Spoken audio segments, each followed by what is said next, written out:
To clean the transducer, we can use the vinegar or a limescale cleaner.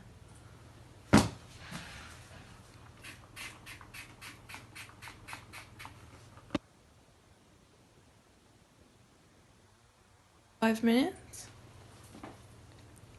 Use a toothbrush.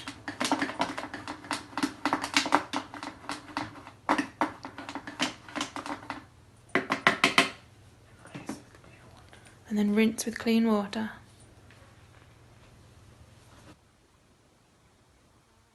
Basin. You can use the same cleaning ingredients.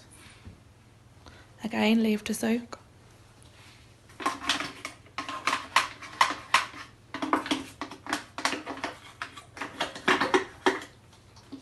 And rinse with clean water.